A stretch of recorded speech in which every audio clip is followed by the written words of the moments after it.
Não pagar é uma alternativa? Não pagar é a única alternativa. Talvez 3 observações sobre isso. As pessoas dizem o seguinte: na crença popular, olha, eu acompanho esse tema da dívida desde os anos 80. Na crença popular é o seguinte: quando a gente começou a discutir moratória, as pessoas diziam assim, mas escuta, Luiz Fernando, se a gente vai lá e empresta uma xícara de açúcar no vizinho, a gente não tem que pagar? Aí, a gente começou a aprender isso. Claro que tem que pagar. Nesse caso, tem que pagar. Porque tu foi no vizinho, tu pegou a xícara de açúcar, comeu o açúcar, agora tem que ir lá e pagar. O tema da dívida é que alguém contratou, tu não comeu nada. Ao contrário. Quando saiu o tema do jubileu, olha só, hein, o jubileu 2000 era o tema da dívida. O jubileu 2000 é de uma tradição judaico-cristã, né? E eu sempre discuto com meus alunos, aqueles que são católicos, o que eu aprendi quando eu era católico, e tinha o Pai Nosso, a oração que o Pai nos ensinou. Depois eu abandonei tudo isso, né?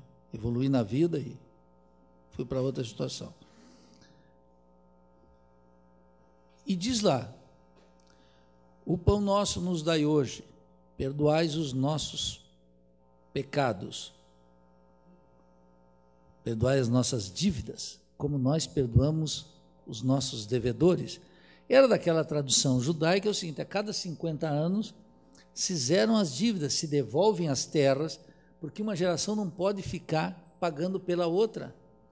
Percebe? Isso é a história do jubileu. A cristãozada, que é toda cristã, se confessa, toma hóstia, nem entende o Pai Nosso. Se entendesse, ia dizer, claro, se pagar a dívida, não come o pão nosso nos dai hoje, perdoai as nossas dívidas. Se não perdoar a dívida, não tem o pão nosso de cada dia. É simples. Paga a dívida, não tem pão. Para ter pão, tem que ter o perdão da dívida. Entendeu? Esse é o ponto. Então, a dívida é esse sistema, para usar uma expressão teológica, demoníaco. É coisa do demônio. Estou me sentindo aqui um pastor da Igreja Universal. Isso aqui parece, hein? Isso aqui parece. Se está bonito, tudo arrumado, coisa funciona.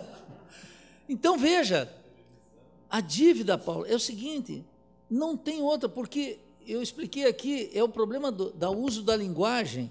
Eu digo para todo mundo, tem que ler o George Orwell, não só 1994 e a Revolução dos Bichos. Lê o resto, porque ele trabalha a linguagem. Então, veja, temos que pagar a dívida.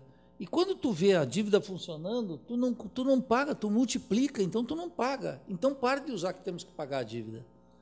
Nós temos que parar de multiplicar a dívida. A primeira coisa, tem que mudar a linguagem, porque a gente diz, né? Não, a dívida tem que ser paga. Não, quando a pessoa diz isso, ela está pensando que paga e estanca. Mas no nosso caso é paga e multiplica. Então, tu está multiplicando a dívida, não está pagando. Tem que explicar para a pessoa isso. O uso da linguagem é fundamental, é decisivo. Então, não existe alternativa, e aqui entra a questão fundamental. É matéria constitucional, a Constituição de 88 previu uma auditoria da dívida. Nenhum governo tocou nisso, nem o governo do Sarney, nem o governo do Itamar, nem o governo do Collor, nem o governo do Lula, nem o governo do Fernando Henrique, nem o governo da presidente Dilma. Nenhum disse, é matéria constitucional de 88, vamos fazer auditoria da dívida. Nenhum. Olha que coisa, que continuidade. Esse é um assunto proibido. Com um governo que estiver comprometido com o povo, a primeira coisa que ele tem que fazer é dizer assim, vamos fazer auditoria da dívida.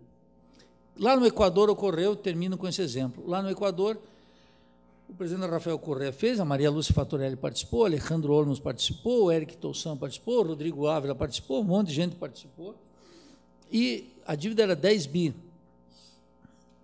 A dívida ficou em 3 bi.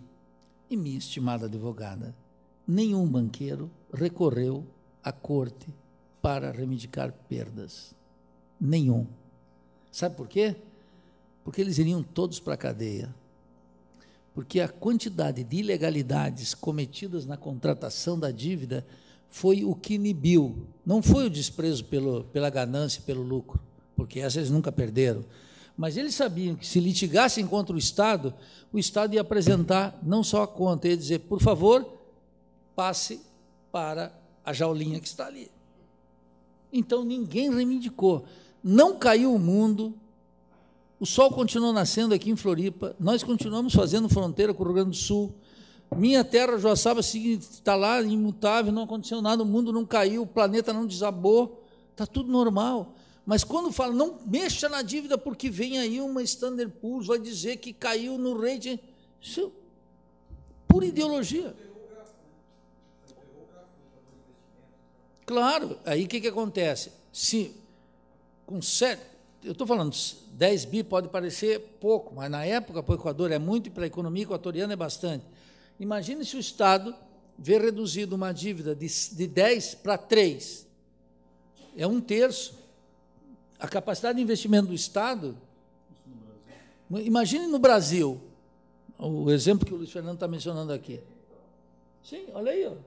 Imagine tirar isso aqui, vamos tirar, não, vamos deixar um pouquinho para ele, vamos tirar isso aqui, tudo isso aqui tira, né? Deixa só esse fiozinho para eles.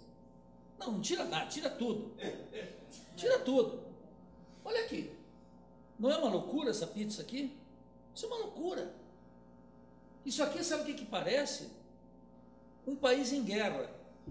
Os países em guerra, eu lembro da Nicarágua nos anos 80, fazendo uma revolução, os Estados Unidos movem contra eles uma guerra, e eles tinham que destinar 60%, 70% do orçamento na defesa do país, para manter o país com as suas conquistas. Ainda é terrível, porque o nível de vida baixa, não tem saúde, não tem escola, não tem nada, mas está defendendo o país.